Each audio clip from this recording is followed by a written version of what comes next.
Mesdames, Messieurs, bonsoir. C'est parti pour ce nouveau numéro de votre magazine Le Point qui reçoit ce soir Monsieur Jean-Jacques Mamba, secrétaire national chargé de la jeunesse au sein du mouvement de libération du Congo. Il est en même temps porte-parole de ce parti politique de l'opposition. Bienvenue Monsieur Jean-Jacques Mamba. Merci. Kananga, il se tient la réunion tripartite CNSA, CENI, gouvernement. Est-ce que les délégués du MLC au CNSA y prennent part? Non, nous ne prenons même pas part au CNSA, donc nous ne participons pas à cette réunion. Vous savez, on va dire comme ça, c'est un conglomérat de faussaires. Le CNSA, la démarche du CNSA est biaisée. Celle du gouvernement auquel nous n'avons pas participé, du reste, est biaisée aussi. Et donc voilà, ce que nous nous attendons, c'est simplement qu'il y ait un calendrier qui correspond à l'accord signé et que nous affûtions nos armes pour aller aux élections. Maintenant, mon avis personnel est que bon, voilà, c'est de la rhétorique. Nous avons besoin du concret et on attend de voir ce qu'il y aura dans le calendrier. Vous avez évoqué tout à l'heure que le processus pour la mise en place du CNSA a été biaisé. Comment biaisé? Mais vous avez bien suivi qu'à l'époque,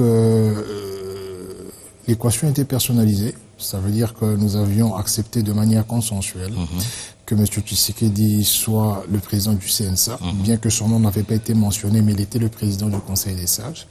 Ce consensus était lié à sa personne, à son parcours, à ce qu'il a donné pour ce pays, à son abnégation et à sa constance. Vous allez bien comprendre qu'en l'absence de M. Tshisekedi, il fallait aussi la même démarche consensuelle pour trouver la personne qui pourrait occuper ce poste-là.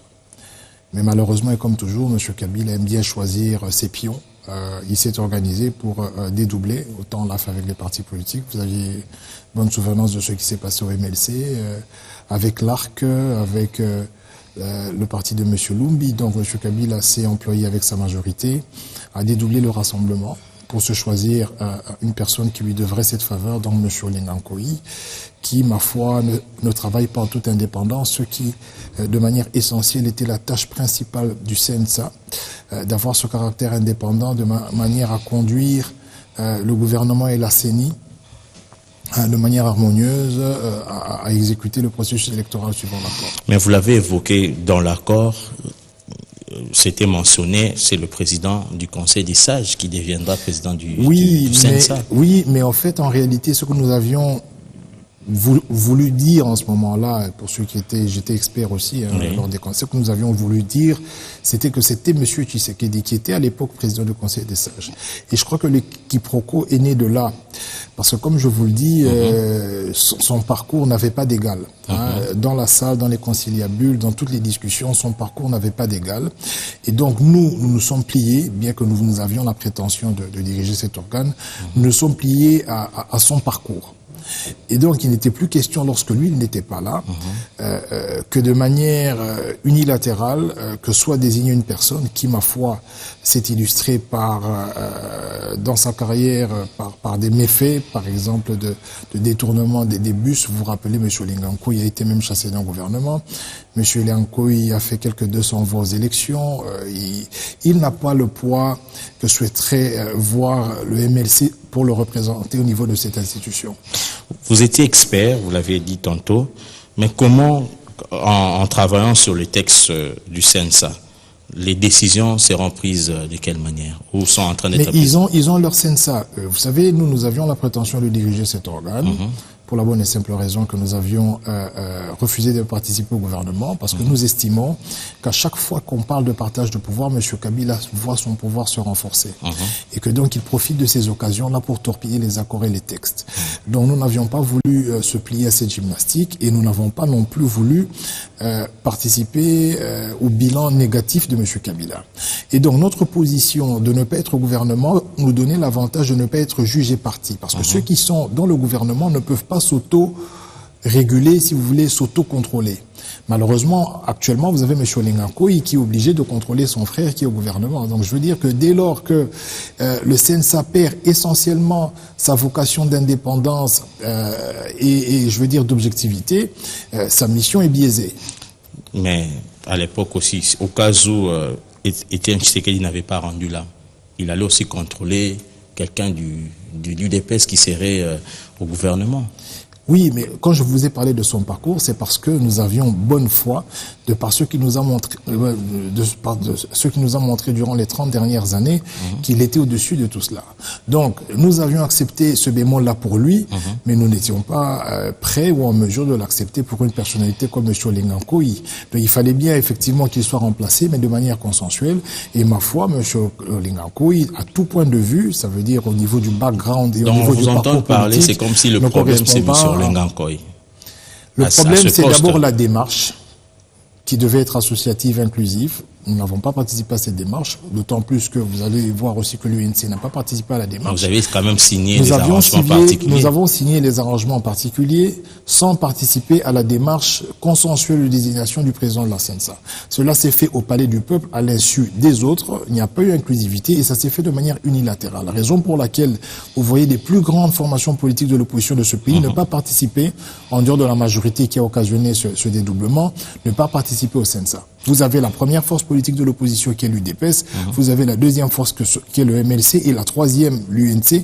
Ces forces-là ne participent pas au CENSA. Je reviens à ma question. Au sein du CENSA, les décisions se prennent de quelle manière? Écoutez, il y a un règlement d'ordre intérieur qui doit être publié, donc ils ont certainement des modes de fonctionnement qui me sont tout à fait étrangers, parce que nous ne participons pas. Donc ils ont élaboré un règlement intérieur qui leur est propre, et je pense que cette question doit leur être posée. Dernièrement, il y a quelques membres du Fonds pour le respect de la Constitution qui ont souhaité participer au CENSA pour voir le pays avancer, pour qu'on aille effectivement aux élections. Mais écoutez, oui, ce sont des initiatives personnelles qui ont été émaillées d'un grand tohu-bohu autour d'une pseudo-dislocation du Front pour le respect de la Constitution. Moi, j'ai versé ça dans le sac de la situation socio-économique individuelle des personnes, notamment les personnes qui ont initié cette démarche. Je parle en l'occurrence de M. Loumanou qui, ma foi, n'a plus travaillé depuis 1997-18. Il était à l'époque ministre de l'Intérieur, donc ça fait quand même 20 ans qu'il n'a pas travaillé. Et ce qui m'a le plus étonné, c'est que lorsque nous avions fait la déclaration commune de dire que nous ne sommes pas concernés par la démarche, il a participé à l'élaboration de ce communiqué et il était à la droite du professeur Njoli. Donc, il participe à l'élaboration d'un communiqué qui dit que le front n'est pas concerné. Il signe ce communiqué et le lendemain, pour des raisons qui lui sont propres et que moi je verse, comme je vous l'ai dit, dans le cadre de la situation socio-économique, j'espère qu'on en parlera, qui est très difficile, il change d'opinion et il se réclame d'être du front nationaliste. Mais comme vous avez pu le constater, c'était un feu de paille. La place est restée vacante et les choses se bloquent. Donc, au regard de tout ça, selon M. Jacques Mamba, tout ce qui va se passer à Kananga sera un échec. Donc, la réunion de Kananga va accoucher d'un sourire. Je ne suis pas un prophète de malheur. Je ne suis pas en train de vouloir qu'il y ait échec. Ce que nous voulons MLC, c'est qu'il y ait un calendrier électoral réalisable, consensuel et qui correspond à ce qui a été discuté lors des concertations du centre interdiocésain. C'est-à-dire avoir les élections au plus tard cette année. Et même si nous n'avons pas les élections cette année, parce qu'on ne va pas brûler la maison parce que nous ne les avons pas. Mais le minimum que nous puissions avoir cette année, c'est d'abord le fichier consolidé et notamment le calendrier électoral qui permettra à tous les Congolais de savoir qui seront les candidats à l'élection présidentielle. Prenons le cas que les élections soient organisées en décembre. Le MLC est-il prêt? Écoutez, pour une élection présidentielle, comme vous pouvez le savoir, nous avons 500 partis politiques. En moyenne, les experts tablent 35 millions de dollars pour faire une campagne. Le MLC n'est pas peut-être prêt de faire ou de présenter des candidatures fantaisistes. Nous avons un congrès qui va juger de la praticabilité ou de l'opportunité d'avoir un candidat qui pourra effectivement porter l'étendard de notre parti. Mais comme je vous le dis ici, la question n'est pas d'avoir un candidat parce qu'il y a 500 partis, on n'aurait pas 500 candidats. L'idée d'abord, c'est de respecter les prescrits de la République et notamment en ce qui concerne l'alternance. Ça veut dire que nous ayons des élections que nous n'avions pas eues et que les meilleurs candidats sur base de programme soient élus pour redresser la barre. Donc, au plus tard, le 10 décembre, je donne un exemple là, élection présidentielle. Le MLC va présenter qui? Nous aurons un congrès en session extraordinaire et le congrès décidera. S'il y a opportunité de présenter un candidat et si les candidats se manifestent, ils se manifesteront. Mais s'il n'y a pas cette possibilité, ça ne nous empêchera pas, parce que vous le savez très bien que les présidentielles sont couplées aux législatives, de participer à tous les scrutins, à tous les niveaux. Dans Sauf la mesure, la présidentielle, parce que c'est une chasse gardée du chairman. Je vous le répète, que le MLC ne va jamais, alors au grand jamais, présenter une candidature fantaisiste. Maintenant, je ne suis pas le Congrès. Le Congrès peut décider de porter un candidat à la présidence de la République qui peut, si M. Jean-Pierre Bemba est libre, être M. Jean-Pierre Bemba ou une autre personne s'il n'est pas libre. Est-ce que c'est possible une autre personne? Parce qu'en 2011, comme le chairman était encore en prison, c'était impossible qu'il... Mais les candidatures sont analysées au niveau du Congrès. Comme je vous le dis, il y a plusieurs critères. Vous savez, pour gagner une élection dans ce pays, comme je vous l'ai dit, même M. Tshisekedi, le feu Tshisekedi, je sais qu'il avait gagné cette élection, mais ce n'était pas aussi facile que cela. Donc je vous dis qu'une élection au Congo, il faut compter entre 30 et 35 millions de dollars pour la réaliser. Ok, vu l'étendue de notre territoire. Et je peux vous dire aujourd'hui que sans embâche, je ne puis aujourd'hui affirmer que dans mon parti, il y ait quelqu'un qui s'est prononcé pour être un candidat à la présidentielle. Donc le Congrès... Chassé directement. Non. Le Adam Congrès... Bombolé, on le connaît en 2011, il s'est présenté comme candidat du MLC, et selon une certaine opinion, il n'y a pas de démocratie au sein du MLC. Mais voilà, tout ça c'est tout à fait caricatural. Monsieur Bombolé ne s'est pas présenté comme candidat du MLC, parce que pour être candidat, comme je vous l'ai dit, il y a un congrès qui sanctionne les candidatures. C'est le congrès qui présente le candidat. Monsieur Bombolé s'est présenté comme indépendant. Il est venu au MLC pour dire effectivement ses intentions, ses bonnes intentions d'être candidat, parce que c'était un droit légitime et c'était son droit.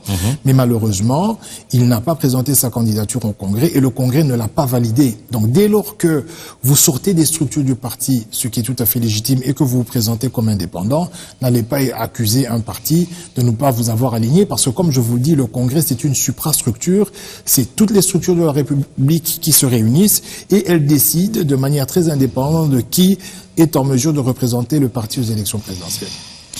Ok, nous allons aborder un autre point relatif à la situation du pays, situation socio-économique du pays. Hier lundi, les médecins ont entamé une grève, les professeurs de l'UNIKIN également, ceux de l'IPEN aussi. Où va le pays? Mais écoutez, je vais essayer de résumer la situation, si vous allez le permettre. Allez-y. Vous savez, nous sommes le seul pays en Afrique qui porte la dénomination démocratique. Et la démocratie répond d'un trinôme. Alors, lorsque je vous dis que la démocratie répond d'un trinôme, vous avez trois choses. La première, c'est la sacralisation de la loi fondamentale. Ici, nous nommons la Constitution. Ok. La deuxième des choses, c'est l'anoblissement de la responsabilité politique. Et la troisième des choses, c'est l'élévation de la justice. Alors, je vais m'expliquer. Lorsque je vous parle de la sacralisation de la loi fondamentale, la loi fondamentale, c'est la loi mère du pays. Exact. Le chef de l'État prend l'engagement de la respecter, de la faire respecter. Toute loi dans le monde peut subir des modifications, mais il faut que ça réponde à deux critères. Le premier critère, c'est la pertinence. Ça veut dire qu'il faut que ce soit pertinent, dans le sens de l'amélioration des conditions de vie des gens.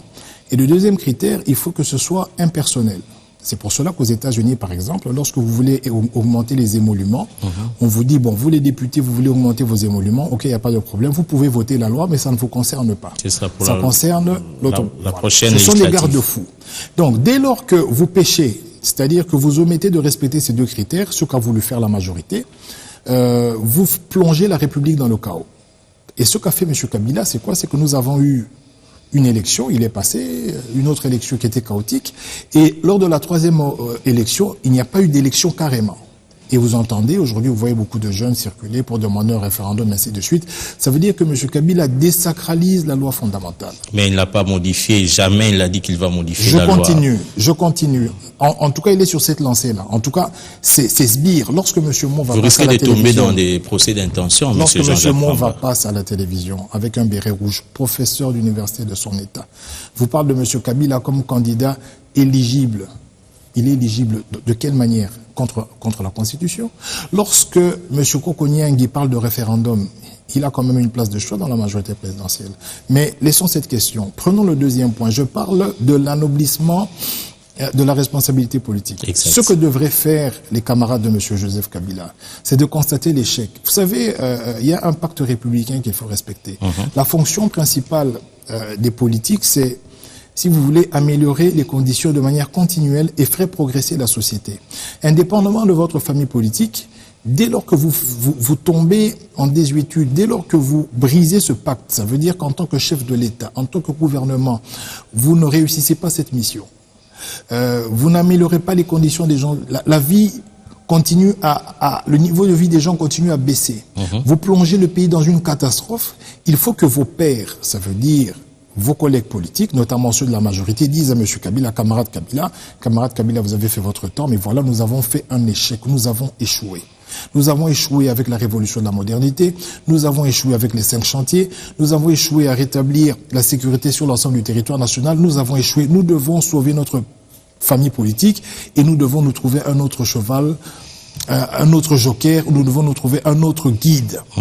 Et dans tous les pays normaux, dans tous les pays qui progressent, indépendamment de la famille politique, il y a ce pacte-là qui fait que lorsque l'échec est là, lorsque la performance n'existe pas, vous êtes en mesure de vous auto-sanctionner. Malheureusement, ici, vous aviez vu, avec les Djalelo à l'époque de Mobutu et aujourd'hui, pendant que le pays va très mal, fonctionnaires impayés et tout ce que vous voulez, les gens continuent à demander à ce que M. Kabila fasse un 3e mandat. N'est-ce pas une expression démocratique? Nous sommes en démocratie, chacun peut s'exprimer. Que la démocratie répond à un trinôme. D'abord, il faut sacraliser la loi fondamentale, mais il faut anoblir la responsabilité politique. Ça veut dire que lorsqu'il y a échec, les responsabilités doivent être établies et les personnes qui sont responsables doivent être écartées. Donc, la démocratie, c'est aussi cela. C'est-à-dire qu'au niveau de la majorité présidentielle, après avoir fait un bilan de ces 15 dernières années, après avoir constaté que nous sommes le pays le plus pauvre du monde, après avoir constaté que dans des pays d'Afrique noire comme le Sénégal et la Côte d'Ivoire, les choses marchent, et je vous donnerai des chiffres si vous voulez, il faudrait qu'en ce moment-là, les camarades de M. Kabila, ses camarades de lutte, Aubin Minakou, Harry Mouvet, disent à M. Kabila, nous sommes tombés tellement bas que nous devons changer de guide. Et ils n'arrivent pas à le dire et ils n'ont pas le courage de le dire. Et la dernière chose, c'est quoi? C'est l'élévation de la justice. Vous savez, la justice dans un pays, c'est le ciment de la cohésion nationale. Il faut que chaque Congolais ait l'impression que devant la loi, nous sommes tous égaux.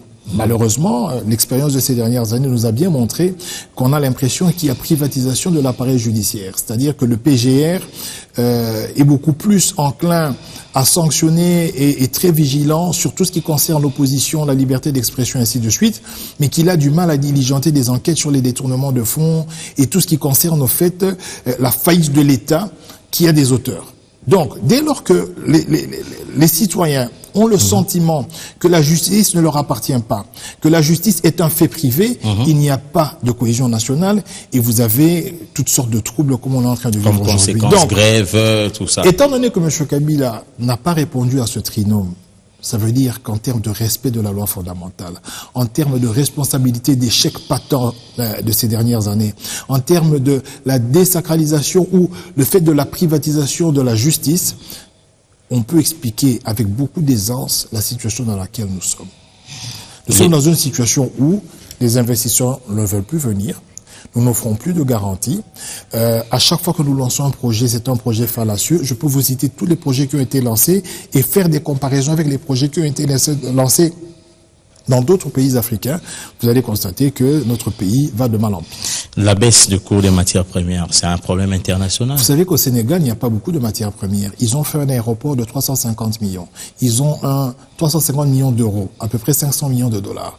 Ils ont construit une autoroute de plus de 70 000 km sur 4 bandes avec des péages. Parce que leur économie n'est pas basée sur les matières premières. Non, parce que leur pays offre une stabilité politique qui permet aux investisseurs, ils ne l'ont pas fait avec leur argent. M. Kagame, qui est un tout petit pays, fait un aéroport 10 fois plus grand que le nôtre. Simplement parce que lorsque vous êtes sérieux et qu'il y a de la stabilité politique dans votre pays, lorsque le chef de l'État s'engage à respecter les textes et qu'il y a des élections à intervalles réguliers, les investisseurs peuvent venir. Et ce n'est pas le cas chez nous. Regardez ce qui se passe en économie. C'est tout un cycle. Vous avez l'étude de la faisabilité, après vous avez l'étude du marché, et puis vous venez investir, et puis après avoir investi, vous devez attendre que votre investissement puisse devenir rentable. Exact. Mais ça peut prendre 10 ans. Vous croyez que quelqu'un peut venir ici avec un investissement sérieux, sachant que dans les 10 prochaines années, il n'est même pas sûr que ce pays va rester entier. Qui voulez-vous qu'on aille aux élections pour qu'à la fin, ça débouche par la balkanisation du pays. Pourquoi vous reprochez à la majorité quand elle souhaite à ce que les élections soient bien organisées, très bien organisées, pour qu'on n'ait pas de troubles après? Pourquoi ne l'a pas souhaité en 2011? Lorsqu'elle ramène les élections à un seul tour, et que vous avez un président de la République qui est élu avec moins de 40%. Mais ça, ce sont des germes de la balkanisation, parce que vous avez 60% de Congolais qui peuvent refuser l'autorité de ce président. Là, la majorité n'a pas pensé à la balkanisation, elle pense à la balkanisation aujourd'hui parce que M. Kabila n'a plus de mandat. Je pense que les stigmates de la balkanisation sont déjà dépassés. Nous ne sommes plus dans cette logique-là. Nous sommes dans une logique où vous avez un chef de l'État qui, à un certain moment, est entêté par des personnes qui ne pensent qu'à leur ventre, qui ne pensent qu'à leur devenir personnel, à leur famille, à leurs avoirs, à leurs avantages, à leurs privilèges, et continuent à l'entêter pour lui dire qu'écoutez, vous savez, en Angola, ça s'est bien passé, regardez ce que Kagame a fait, regardez ce qui se passe au Burundi. Là, ce sont les procès d'intention. Mais j'ai vu les jeunes du PPRD chez Kurunguiza, qui étaient avec les jeunes fous, entre guillemets, je crois qu'ils ont une dénomination spéciale au Burundi. J'ai vu les jeunes du PPRD aller voir Kurunguiza. Je veux dire que ce ne sont pas des procès d'intention, ce sont des faits qui sont relatés, des faits. Mais ça dérange en quoi si le PPRD, le parti, le CNDD sont des partis partenaires? Ça dérange dès lors que nous n'avons pas d'élection dans ce pays et que M. Kurunguiza a des difficultés parce qu'il a refusé de respecter la loi fondamentale de son pays en se retirant. Donc dès lors que nous avons un pays qui a 9 frontières, nous avons des défis à relever, nous avons une situation économique catastrophique et nous avons un pays qui n'a pas organisé des élections. Vous avez d'une part des jeunes qui vont chez Kurunguiza, d'autre part des jeunes qui sillonnent la ville avec la vulgarisation de l'article 5 parce qu'ils sont en train de récolter des signatures, mais ça craint. Parce qu'en réalité, il n'y a pas opportunité de changer la Constitution. Rappelez-vous de ce que je viens de vous dire. Je vous dis, il faut qu'il y ait pertinence, il faut que ce soit impersonnel. Nous voulons qu'on change la Constitution, nous le MLC. Oui. Mais ça ne doit pas concerner M. Kabila. Vous savez, en ce qui me concerne, ce que je veux qu'on change, l'article 73. Le chef de l'État reste en place jusqu'à l'élection, jusqu'à l'installation du président élu. Il faut qu'on mette une virgule. Et signer le référendum, alors je vous le dis, en cas de non-élection, je continue. La seule modification qui m'intéresse, c'est celle-là. En cas de non-élection, le président est réputé démissionnaire et est remplacé par le président du Sénat, point barre. Initier une pétition. Sinon, à chaque fois qu'un président arrivera au terme de son 2e mandat, il peut faire créer des troubles, il peut faire organiser des discussions interminables et entamer de manière tacite un autre mandat, parce que là, M. Kabila a déjà 1 an. C'est le quart d'un mandat ou le 5e d'un mandat. L'année prochaine, ça sera 2018. Il aura fait 2 ans, c'est 2/3 d'un mandat de 5 ans. Initier alors une pétition pour qu'il y ait référendum? Non, nous allons le faire avec un président ou avec un gouvernement, avec une majorité qui est responsable. Malheureusement, ce n'est pas le cas aujourd'hui. Donc nous attendons d'abord que ce calendrier sorte, que nous allions aux élections et des réformes devront effectivement arriver, notamment cet article-là, comme il y a un précédent, il faudrait qu'on mette une virgule et qu'on rajoute, en cas de non-élection pour quelconque raison, le président est réputé démissionnaire et remplacé automatiquement par le président du Sénat. Les médecins sont en grève, les professeurs d'université sont en grève. Comment pallier la situation? L'État est en faillite, en cessation de paiement. Le gouvernement a le choix entre passer par la planche, à billets. Ce sera très grave. Ou continuer comme ça. Parce que la Banque centrale n'a plus de réserve.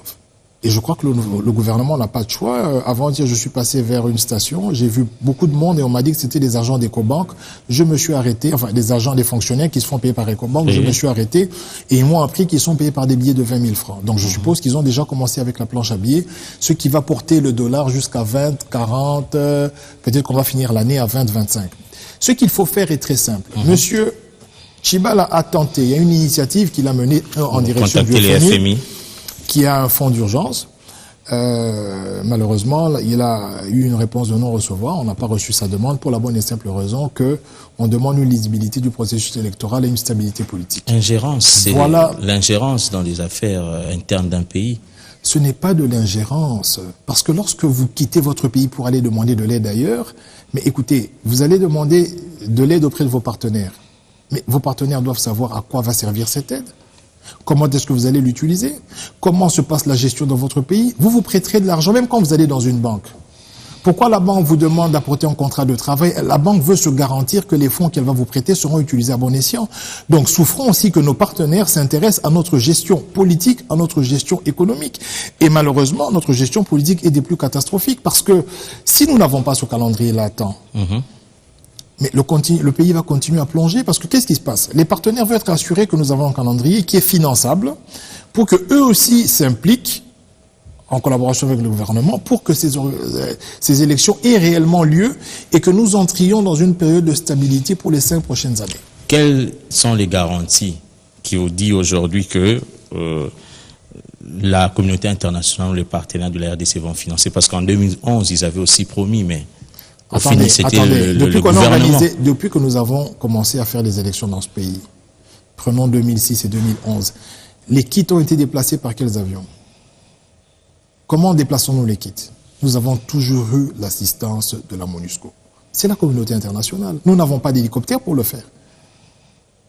Donc ne me dites quand même pas que nous avons besoin de garanties parce que nous avons un gouvernement qui est incapable de nous donner des garanties. M. Kabila a même été incapable. Il a même dit lors d'une interview que je n'ai jamais promis les élections cette année. Donc si vous avez un gouvernement, un chef de l'État qui est incapable de vous donner des garanties et vous voulez que les autres vous en donnent. Mais il est dit tout haut qu'il y aurait élection dans ce pays.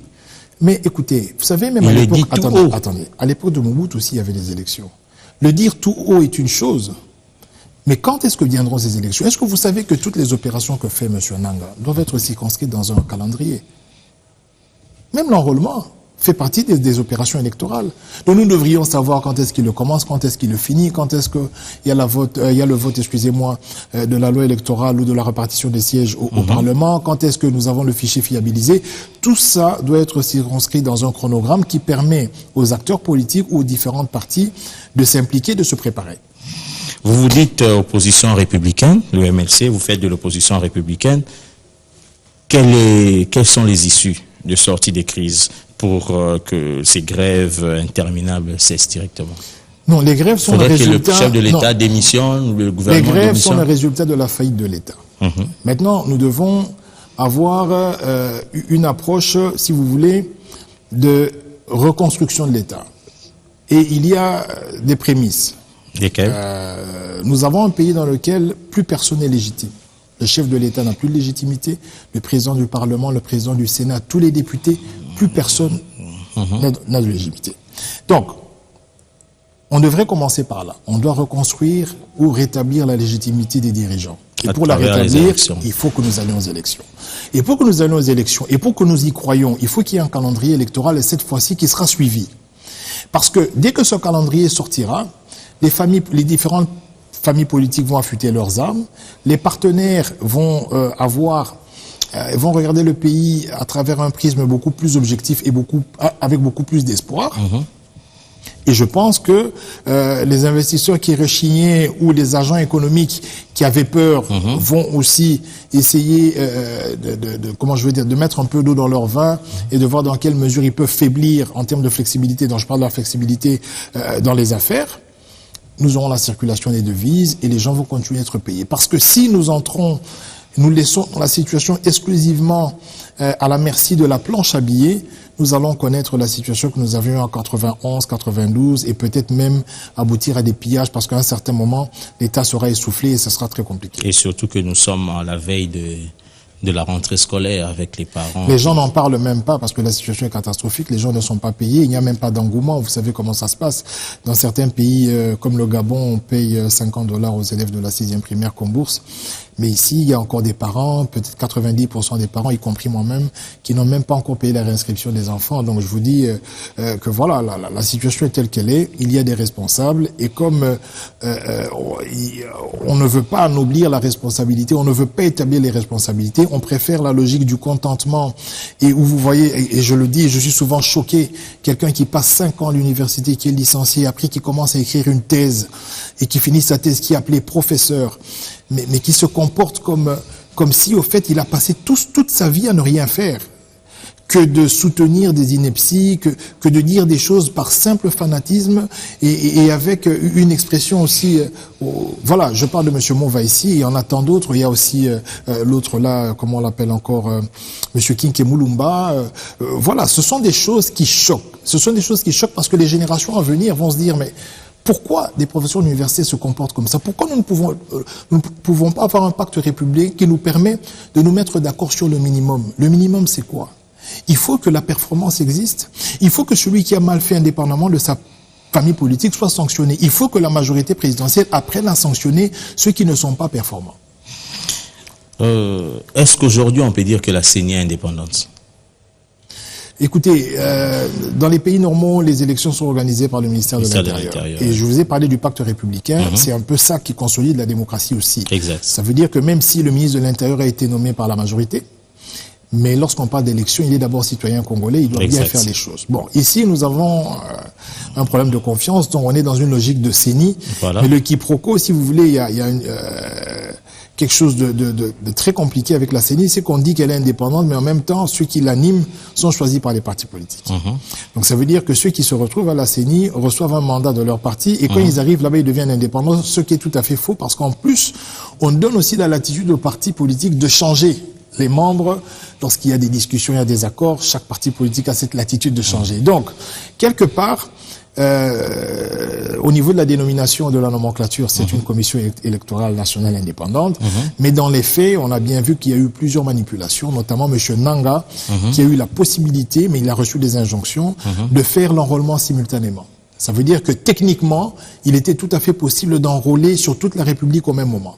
Mais il a préféré y aller par palier parce qu'il voulait gagner le temps. Nous savons que de gagner l'organe de prise de décision à la CENI, c'est la plénière, dont fait partie un des délégués du MLC.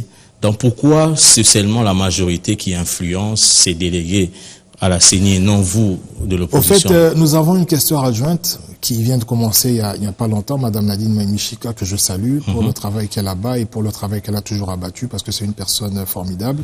Expert aussi, elle a commencé il y a longtemps. Oui, donc je la félicite pour cela. Mais ça ne se passe pas aussi simplement comme vous le dites. Il y a des décisions qui sont prises au niveau du bureau. Je ne maîtrise pas la loi organique de la CENI, mais je peux vous dire, et je certifie que techniquement, des experts peuvent vous confirmer qu'il y avait possibilité de faire les élections sur toute l'étendue du territoire. Et s'il y a bien une famille politique qui joue à la montre, et s'il y a bien une famille politique qui ne veut pas partir et qui veut rester, vous allez bien comprendre que c'est la majorité présidentielle qui avait même exigé à ce que, lors des discussions, que nous commencions par les élections locales. Parce qu'elle voulait que M. Kabila reste là jusqu'en 2019. Non, ce n'est pas parce que les élections locales concernent les arriérés législatives, électorales, pardon. Il fallait que ces élections soient organisées en 2006, ça n'a pas été. En 2011 aussi, il fallait qu'on reprenne ça, ça n'a pas été. Mais pourquoi ne pas commencer avec les locales? Parce que la démocratie aussi, c'est à la base. Le point de vue du MLC était le suivant. En 2013, nous avons accepté de participer aux concertations nationales pour demander à la majorité, notamment au gouvernement, de donner l'impulsion nécessaire pour préparer ces élections-là. Il ne l'a pas fait. Donc s'il commence à y penser alors que le mandat du chef de l'État est terminé, pour nous c'est tout à fait malsain, c'est tout à fait incongru et c'est tout à fait incorrect. Donc, est-ce que vous pensez aujourd'hui, votre délégué qui vient de faire son entrée, vous ne pensez pas qu'un jour elle pourra vous trahir aussi comme l'a trahi, comme vous a trahi sa prédécesseur? Écoutez, je ne parlerai pas de trahison. Je pense qu'elle fait son travail. C'est une avocate de profession, une personne que je respecte beaucoup. Elle fait le travail qu'elle doit faire pour la République et nous espérons que ce travail-là portera ses fruits. Elle ne va pas couper le cordon. Parce qu'apparemment, tous ceux qui vont là-bas coupent le cordon avec leur parti politique. Monsieur Njoli n'a pas coupé le cordon, il est toujours au MLC. Après sa mission, il est revenu au MLC. Et la connaissant, je ne la vois pas faire une chose pareille. C'est une bonne personne, de bonne moralité, une personne mariée, mère de famille, que je respecte beaucoup. Et je ne pense pas qu'elle peut tomber dans ce genre de travers. Vous êtes également secrétaire national chargé de la jeunesse au sein du MLC. Est-ce que les jeunes ont une place au sein du MLC? Bien sûr que si, sinon je ne serais pas secrétaire national chargé de la jeunesse. Je pense que dans tous les partis politiques, la jeunesse a une place de choix. Et cette place s'impose. Elle s'impose pour la bonne et simple raison que sur les 70 millions de Congolais que nous avons dans ce pays, vous avez plus ou moins 60 à 75% de jeunes. Nous avons une population qui est très jeune et que donc dans tous les milieux, que ce soit les milieux professionnels ou les milieux politiques, cette prépondérance démographique a de l'impact dans tous les secteurs. Donc même au niveau du MLC, la plupart des membres sont des jeunes et donc la place, elle est de choix. Vous ne les étouffez pas? Non du tout. Parce que certaines opinions, une certaine opinion pense que les mouvements citoyens sont créés parce qu'au sein des partis, les jeunes sont étouffés. Non, je pense que les mouvements citoyens qui sont des bons mouvements, il y en a partout dans le monde, hein. Même aux États-Unis, il y a des gens qui se réunissent pour une cause déterminée. Mais ici, c'est très lié à l'inertie politique, au fait que M. Kabila veut sacrifier le compromis politique de Sun City. Parce que vous savez que nous avions un pays déchiré, morcelé. Et nous nous sommes convenus à Sun City de reconstruire le pays, dont nous avons eu le 1+4, d'aller vers les élections et de consolider la démocratie. Et l'on constate que Kabila, le chef de l'État, veut déconstruire la démocratie, veut déconstruire ce qui a été convenu. Et je crois que c'est la source légitime de la création de tous les mouvements sociaux que vous observez. Donc, ils sont créés parce que vous, politiciens, vous les avez déçus? Non, ils sont créés, regardez le leitmotiv de tous ces mouvements sociaux. Tous demandent l'alternance.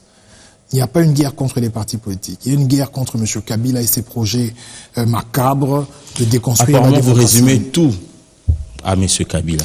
Oui, malheureusement, nous résumons tout à M. Kabila parce que c'est le chef de l'État. Lorsqu'on est chef, on doit porter le chapeau et malheureusement, c'est le cas. Il est auteur moral, il est l'autorité morale de la majorité présidentielle et il est le chef des armées. Donc, lorsqu'on parle de la sécurité, c'est lui le chef. Souffrez que nous ne parlions que de lui parce que M. Tchibala a un rôle assez protocolaire et après ces 100 jours, il n'y a rien à redire sur son action aussi mitigée qu'inexistante. Aujourd'hui, prenons le parcours du MLC de 2011 à 2017 aujourd'hui. Qu'est-ce que vous pouvez reprocher des actions du MLC? Écoutez, comme tous les partis politiques, il y a des bonnes comme des mauvaises actions. Je ne suis pas là. C'est la place de l'inspecteur général qui pouvait... Il y a des bonnes comme des mauvaises actions. Il y a des actions qui ont été bien comprises, il y en a qui n'ont pas été. Je vous donne l'exemple des concertations nationales. Lorsque nous y sommes allés, on nous a accusés de traîtres. Nous avons perdu des camarades qui sont allés dans le gouvernement. Mais aujourd'hui, avec un peu de recul, les gens comprennent que si à l'époque tous les partis s'étaient impliqués, M. Kabila n'aurait pas d'alibi pour ne pas organiser les élections. Parce que regardez comment M. Kabila fonctionne. Nous sommes en fin 2014-2015, il lance des consultations. Est-ce que pour qu'on enrôle les gens, on devait consulter? Il a lancé des consultations pendant 3, 4, 5 mois. Mais pour qu'on enrôle les gens, on pouvait les enrôler depuis 2013. On n'avait pas besoin de lancer toutes les consultations et avoir même un dialogue pour qu'il y ait l'enrôlement. Parce qu'en réalité, l'enrôlement des électeurs n'était pas tributaire des discussions politiques. C'est un fait administratif. Mais ça avait commencé depuis le 31 juillet, mais... 31 juillet de quelle année? 31 juillet 2016, l'enrôlement. Mais c'est ce que je vous dis, monsieur. Le dialogue a commencé au mois d'août. Le dialogue de la Cité de l'Union africaine. Attendez. Mais pourquoi le 31 juillet 2016 alors que nous avions des élections en 2011? Et même lorsque nous avons raté les 2 premières années, nous avons été aux concertations nationales, nous en avons discuté, on pouvait commencer l'enrôlement en 2013. Le gouvernement pouvait donner des moyens, mais pourquoi attendre 2016, pourquoi attendre un dialogue, pourquoi un mois avant un dialogue commencer un enrôlement et après qu'il y ait des troubles au Kassai et ainsi de suite et que nous soyons dans une situation où malgré le sursis donné à M. Kabila, qu'il n'y ait quand même pas des élections en 2017. C'est ce que j'appelle ici, je vous ai parlé de l'anoblissement de la responsabilité politique, M. Kabila est responsable. Et il est responsable de tout ce qui nous arrive, malheureusement. Raison pour laquelle j'ai dit, est-ce que vous, de l'opposition, particulièrement du MLC, vous n'avez pas de part de responsabilité dans tout ce qui s'est passé? Peut-être que vous n'avez pas joué votre rôle en tant qu'opposition républicaine. Regardez dans les 100 résolutions des concertations nationales, nous avons participé, nous avons pris nos responsabilités. Lorsqu'il s'est agi d'aller à la Cinco pour discuter, nous avions même préconisé un dialogue technique. Nos camarades de l'opposition ne nous ont pas suivis. Nous disions quoi? Nous avons un problème concernant le processus électoral. Majorité, pouvoir, opposition, allons autour de la CENI, définissons les choses correctement. Mais nos autres amis de l'opposition n'ont pas entendu ça de cette oreille, ils ont voulu qu'il y ait des régimes spéciaux, ainsi de suite, et aujourd'hui ça patauge. Donc ce que je veux dire, c'est que le MLC en tant que parti a toujours pris ses responsabilités, et ses responsabilités, c'est pour consolider et préserver surtout, comme je viens de vous le dire, la sacralisation de la loi fondamentale, c'est notre leitmotiv, donc nous sommes le front pour le respect de la Constitution, et nous continuerons toujours à batailler pour que cela soit une réalité. Est-ce que vous pensez qu'aujourd'hui, il faut vraiment comment on l'appelle d'ailleurs là, il faut qu'il y ait des nouvelles têtes dans la classe politique congolaise. Écoutez, dans toutes les... Ce n'est pas une question de nouvelles têtes, c'est pas une question de jeunes. Vous savez, Mobutu a eu son pouvoir, il avait, en 1965, si je ne m'abuse, il était président de la République, il avait 35 ans. Monsieur Kabila a eu son pouvoir, il est de 71, il a eu en 2001, il avait 30 ans. Je ne pense pas que le fait qu'on soit jeune influe sur le cours des choses. Ce qui est important en politique, c'est la constance et c'est surtout le résultat. Il y a eu beaucoup de jeunes qui ont été ministres très jeunes, M. Kambinga, ministre jeune, député jeune, M. Yves Kissobe très jeune. Mais s'il n'y a pas de constance et il n'y a pas de résultat, ça ne sert à rien. Et vous, comment vous comprenez le renouvellement de la classe politique? Écoutez, c'est une rhétorique que les gens emploient, mais je ne fais pas un conflit générationnel. Ce n'est pas une question de génération, c'est une question de mentalité et il faut qu'il y ait des mécanismes coercitifs. Ça veut dire que lorsque nous avons un chef de l'État qui s'emploie à respecter le trinôme dont je vous ai parlé, et qu'il y a des lois qui sanctionnent les abus, mais aussi des lois qui recadrent la vie politique, notamment sur le financement des partis, parce que tout ce que vous avez comme transfuge, c'est parce qu'en réalité, nous vivons dans un pays où vous êtes dans la majorité, vous avez tout, et vous êtes dans l'opposition, vous vous débrouillez. Donc, notamment, le financement des partis politiques. Donc, il faudrait qu'on rétablisse un peu un équilibre pour permettre à ce que les gens puissent rester sur leurs idéaux. Parce que les idéaux, sur la durée, c'est pas facile. Les 5 premières années, ça peut fonctionner. Mais vous n'avez pas de travail, vous continuez à parler opposition, vous critiquez M. Kabila. Mais à partir de la 6e année, comme vous ne recevez rien, vous commencez à être tenté. Et après 10 ans, ça devient encore beaucoup plus compliqué parce que finalement, dans les pays normaux, l'argent de l'État sert à financer l'opposition aussi, pour que l'opposition fasse son travail, parce que la vie politique, c'est une vie d'équilibre. Vous avez évoqué tout à l'heure un mot là, transfuge, mais si on regarde le dialogue du centre interdiocésain, il y a 70% des transfuges qui viennent du MLC. Oui, nous sommes un grand parti. Ça insinue quoi? Au fait, d'abord, que vous n'aviez pas pu gérer tous ces cadres-là. Première des choses, que nous sommes un grand parti.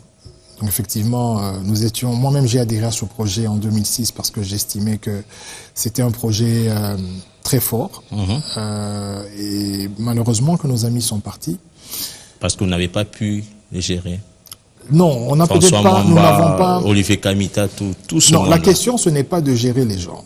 La question, c'est que en politique, comme je vous l'ai dit, vous devez avoir les résultats, mais vous devez avoir la constance. Il y a des personnes qui sont fidèles à elles-mêmes, il y a des personnes qui sont fidèles à leurs idéaux. Et puis, il y a le jeu de la démocratie qui fait que partout au monde, les gens peuvent quitter un parti pour aller vers un autre parti. Mais il faut considérer qu'il y a la liberté de mouvement en politique, mais il faut aussi davantage considérer que dans notre pays, les motivations qui militent à ce genre de transfuge sont généralement des motivations socio-économiques parce que les gens, en réalité, ne croient pas en ce qu'ils disent, mais ils sont plutôt fidèles à leurs besoins, à leurs ambitions démesurées, de telle sorte que, à un certain moment, lorsqu'elles ont l'opportunité de s'exprimer ou de faire vivre ces ambitions, elles peuvent renier leurs idéaux initiaux pour aller dans une famille autre ou la famille qu'elles critiquaient auparavant. Vous regrettez tout ce monde-là? Écoutez, c'est vrai que si toutes ces personnes étaient encore au MLC, nous serions encore un parti plus fort. Mais je pense que le MLC se régénère chaque fois. Et que voilà, c'est aussi ça la vie politique. Parce que vous savez, partir est une chose, mais qu'est-ce que vous faites quand vous partez? Prenez des cas, parce qu'apparemment vous évitez qu'on cite les noms, mais il y a des personnes qui sont parties dans la majorité présidentielle qui ont été obligées à un certain moment de renier tout ce qu'elles avaient dit auparavant. Donc, ça veut dire que leur crédibilité a pris un coup. Aujourd'hui, ce ne sont pas des personnes audibles. Lorsqu'on les voit, on ne pense qu'à une seule chose, la traîtrise. Lorsqu'on les voit, on ne pense qu'à une seule chose, l'amateurisme et l'opportunisme. Moi, je n'aimerais pas être parmi ces jeunes qui, lorsque je passe sur un écran, les gens me regardent et disent « Oui, oui, c'est un opportuniste. Oui, c'est un farceur. Oui, il avait raconté ceci. Aujourd'hui, il a changé. » Je pense que les jeunes d'aujourd'hui doivent beaucoup plus se projeter dans l'avenir parce qu'à l'ère du numérique, les images restent, les vidéos restent et donc tous les propos tenus et toutes les positions tenues peuvent vous être opposées tôt ou tard. Aujourd'hui, qu'est-ce qui fera c'est que Jean-Jacques Mamba quitte le MLC? C'est une option. En tout cas, je n'ai pas un contrat à durée indéterminée avec le MLC. Mais comme je vous ai dit, j'ai adhéré à un projet et ce projet existe. J'ai fait 11 ans au MLC, je m'y plais, je sais que ce n'est pas facile tous les jours. Mais même si cela arrivait, ce ne sera pas pour me renier. Parce que je reste républicain, ce ne sera pas pour aller vous dire demain que M. Kabila est un révolutionnaire, M. Kabila a bien fait dans ce pays. Et qu'est-ce qui peut être à la base de ces départs? Écoutez, vous savez, déjà je ne l'entrevois pas. Je ne me vois pas quitter le MLC. C'est mon parti que j'affectionne, pour lequel je milite. Mais comme je vous le dis... Les images restent. Oui, bien sûr. C'est moi qui vous l'ai dit. Ouais. Et comme je vous le dis, si ça arrive, ce sera un fait de conviction personnelle si je suis en désaccord total avec la ligne du parti. Et pour ceux qui me connaissent, pour mes collègues du parti, ils savent très bien que lorsque je ne suis pas d'accord avec quelque chose, en commençant par le président national, je le lui dis. Ah bon? Donc je ne suis pas des personnes qui... mais oui, mais je dois me plier à ce que moi j'appelle la vie majoritaire. Parce que là-bas, on dit que c'est parole d'évangile. J'ai eu l'occasion ou le privilège, si vous voulez, de discuter avec le président Jean-Pierre Bemba et de lui dire mes désaccords sur certaines questions. On en a discuté et il a réussi à me convaincre sur certaines autres questions. Et sur d'autres, peut-être pas. Mais je veux dire que la logique des partis, c'est une logique où vous pouvez avoir un point de vue, mais qui est discutable. C'est-à-dire qu'il y a le point de vue majoritaire, ce qu'on appelle la ligne du parti, qui peut avaler votre point de vue. Et c'est ce qui est arrivé fréquemment. Mais cela ne veut pas dire que vous êtes obligé de dire chaque fois oui. Parce qu'il peut arriver que votre nom influence la majorité dans le groupe et que finalement le parti s'incline ou aille dans la direction que vous avez indiquée. Ce sera votre dernier mot, monsieur le porte-parole du MLC. Écoutez, je vous remercie de m'avoir invité. C'est toujours un plaisir de participer à cette émission et j'espère très bien que nos téléspectateurs comprendront les enjeux et surtout nos décideurs. Et si le chef de l'État aura l'occasion de suivre cette émission, qu'il comprenne qu'il a une responsabilité qui est très grande. C'est un peu péjoratif. Il doit aller au Sénat. Nous avons besoin de lui au Sénat. Il est quand même sénateur à vie depuis 2016. Donc il doit aller au Sénat. On a besoin de son expérience au Sénat. Il peut même se faire élire président du Sénat s'il veut. Mais on a besoin de lui. Autant on a besoin d'autres énergies qui feront mieux que lui. Merci beaucoup, monsieur Jean-Jacques Mamba, d'avoir répondu à notre invitation. C'est moi qui vous remercie. Merci également à vous, chers téléspectateurs, d'avoir suivi cette émission. Au revoir et à la semaine prochaine.